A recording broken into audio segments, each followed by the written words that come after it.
BJ has a lot of interesting one-liners that he says throughout the game. Can you talk about this character and how you are delving into something a little bit deeper than what people have ever seen before? Yeah, it goes back to what I said about sort of honoring the legacy. Like we don't want to turn him into, you know,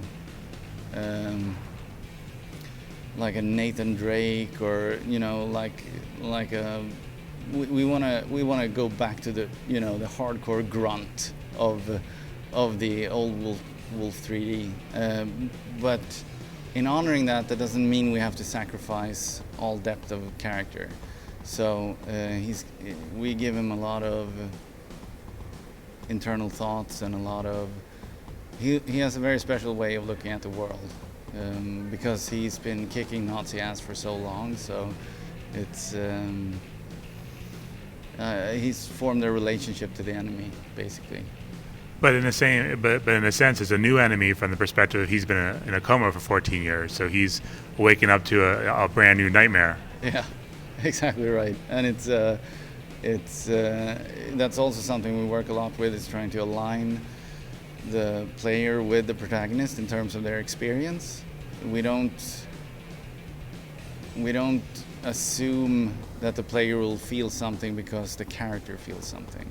So we try to put them in the same shoes. So whatever you feel as a player when we reveal this world is similar to what BJ feels, and so that's very much our philosophy. And how do you feel that this game will push the shooter genre forward? I think it's, to a large degree, it's about integrated execution. So we as a developer have worked a lot with our storytelling historically, and I think we've reached a point where we've learned a lot, and we're able to implement and create a very integrated experience that basically has no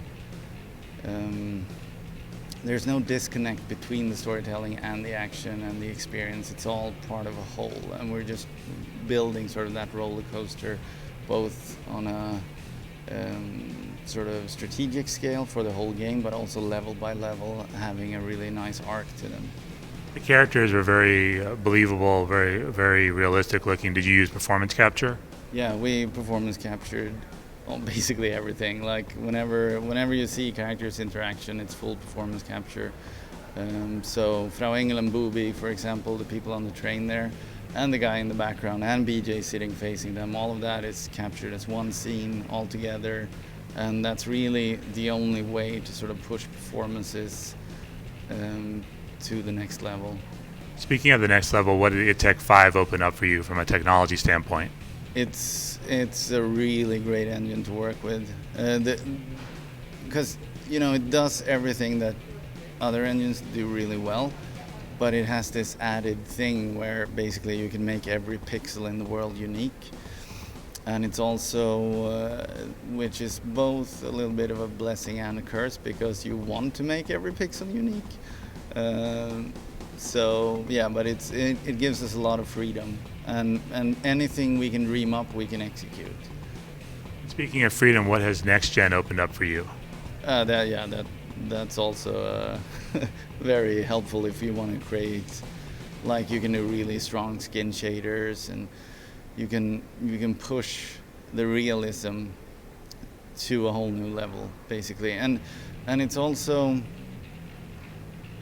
it's interesting too, because we're not really going for like photorealistic. We're creating this, it's sort of a high concept nightmare, basically, of what the world would be like. So it allows us to sort of paint that picture in a really beautiful way.